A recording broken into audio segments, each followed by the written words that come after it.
Secrets of Faith, a series based on Bible stories.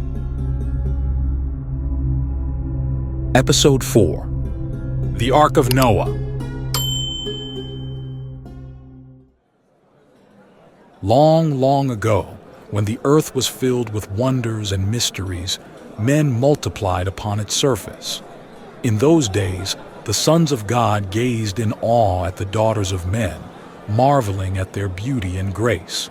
And so, the sons of God decided to take wives from among the daughters of men, choosing among the most beautiful and virtuous. But the earth was changing, and the Lord looked down from above with concern. "My spirit will not contend with man forever," declared the Lord. "For he is flesh, and his days shall be limited to 120 years. It was a warning that humanity had crossed a dangerous threshold, and that the time of grace was coming to an end. The heart of God was filled with sorrow and regret. The creation that he had given life to now caused him pain in the depths of his being. With indescribable sadness, he made a decision that would shake the foundations of the world he had created. He decided to wipe from the face of the earth all humanity and every living creature, from man to beast, and even the birds of the sky. It was an act of desperation, an attempt to erase the evil that had taken root so deeply in his creation.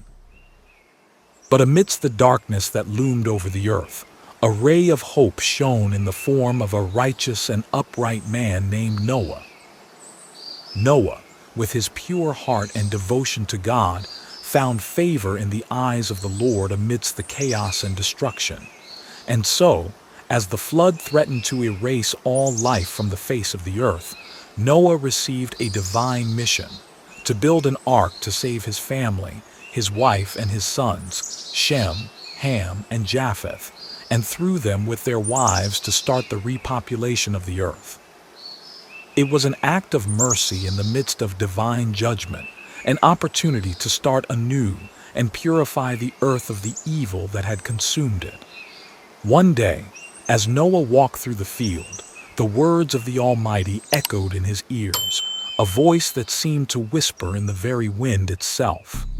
"Noah," said the voice, "I have seen the wickedness that has filled the earth, but in you I have found favor. Prepare yourself, for I am going to make it rain upon the earth for 40 days and 40 nights to destroy every creature that has corrupted its way upon the earth." Noah was astonished at these words, not fully comprehending the meaning of the mission entrusted to him. "Lord," Noah replied humbly, "how can I undertake such a task?"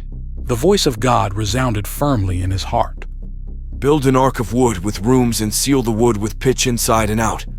Make it this way: 300 cubits long, 50 cubits wide, and 30 cubits high, and make a window for the ark and put a door on its side."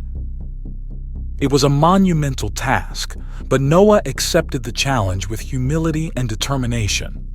As the construction of the ark progressed, divine instructions flowed into Noah's mind, detailing every aspect of its design.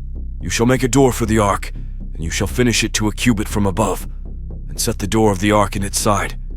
You shall make it with lower, second, and third decks," said the Lord, marking every detail with precision.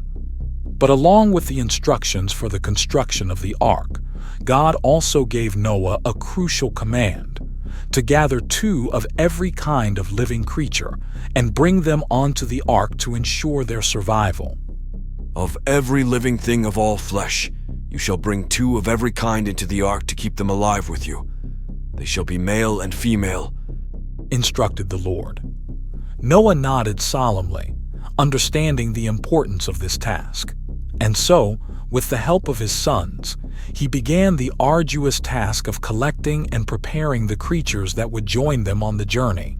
"Noah," said the Lord, "of every clean animal you shall take 7 pairs, the male and his female, and of the animals that are not clean 2, the male and his female. Also of the birds of the sky, 7 pairs, male and female, to keep offspring alive on the face of all the earth." Noah listened attentively as God revealed his plan for the survival of all creatures. It was a monumental task, but Noah accepted the challenge with determination and confidence in divine providence. With each word, God's instructions were engraved in Noah's mind, detailing the importance of each animal in preserving life on earth. The responsibility weighed heavily on his shoulders, but it also propelled him forward with courage. Thus, Noah embarked on the task of gathering pairs of animals, clean and unclean, according to the Lord's instructions. With patience and diligence, he selected each one, ensuring their place in the ark that would be their refuge during the storm. The birds of the sky also responded to Noah's call, coming in pairs to find their place on the ark. With each flight, they carried with them the promise of life and hope in a world plunged into uncertainty. But preparation was not limited to living creatures alone. They also had to stockpile food to survive during the flood. God instructed Noah, Take with you of every food that is eaten and store it up, and it shall serve as food for you and for them. And Noah, faithful to the divine will, fulfilled every command with diligence and devotion. From the construction of the ark to the collection of animals and provisions, every step was taken in obedience to the voice of the Most High. And so, as the ark rose majestically above the dry land, a symbol of hope amidst the looming darkness, Noah and his family prepared to face the deluge that would change the course of history. As they worked on the ark, the people of the village watched them with curiosity and mockery. What are you doing, Noah? They mocked. Have you gone mad? Why are you building a boat in the middle of the field? But Noah was not intimidated by the words of the unbelievers. With patience and faith, he continued with his task, trusting in God's promise and his plan to save his family and all living creatures from the earth. Days turned into weeks, and weeks into months, as the ark took shape slowly under the expert hands of Noah and his sons. Finally, after much hard work and sacrifice, the ark was complete, a masterpiece of wood that floated majestically above the dry land. When they finally finished, Noah knelt before the ark and offered a prayer of thanksgiving to heaven. Lord, He cried out, I thank you for your mercy and grace. I trust in your promise and protection as we embark on this great adventure. And so, with the ark complete and his heart full of gratitude, Noah prepared. He summoned his family and solemnly communicated to them the words of the Lord and the task that had been entrusted to them. My children, listen carefully. Noah began, his voice full of solemnity. God has given us a sacred mission, to build this ark to save ourselves and the living creatures from the flood that is coming. Noah's sons looked at him with astonishment and respect, understanding the gravity of the situation. Father, we will do everything in our power to fulfill this task, promised Shem, the eldest of the sons. And so, with determination and faith, Noah's family dedicated themselves fully to the final preparations for the great journey ahead. They stored food and water in the ark, ensuring they had enough for themselves and for all the creatures that God had commanded to bring. When the time came to embark, tension and excitement filled the air. Noah and his family bid farewell to their loved ones with sorrow, knowing that they were being called to an unknown destiny, but trusting in the divine protection that would accompany them. With one last look at the land they knew, Noah and his family entered the ark and closed the door behind them. Inside the ark, a solemn calm reigned as they awaited the fulfillment of the divine promise. With a roar that shook the foundations of the world, the sky and the earth joined in a symphony of fury and power. Clouds swirled in the firmament, weaving a dark cloak that heralded the arrival of a colossal storm. And then, with a deafening roar, the waters of the sky and the earth joined in a frenzied dance, unleashing an unrelenting deluge upon the earth. For 40 days and 40 nights, the waters increased their fury, enveloping the earth in a cold and merciless embrace. Mountains that had once been majestic now sank beneath the tumultuous waves, and valleys that had once been green and lush became watery graves for every form of life. But as the world plunged into chaos and desolation, a light of hope shone amidst the darkness.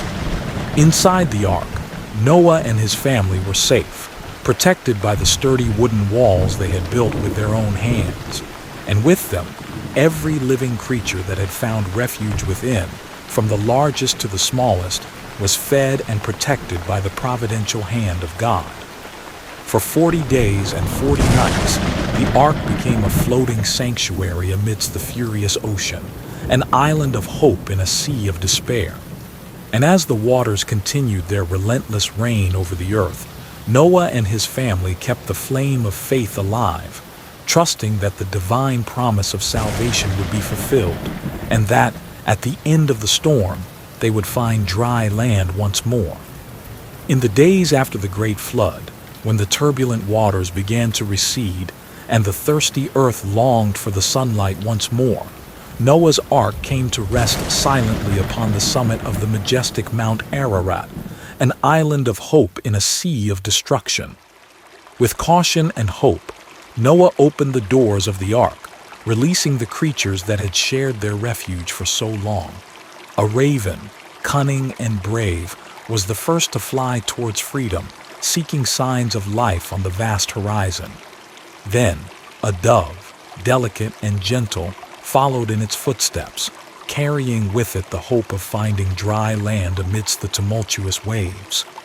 Days turned into weeks, and weeks into months, as Noah and his family anxiously watched for the return of the dove.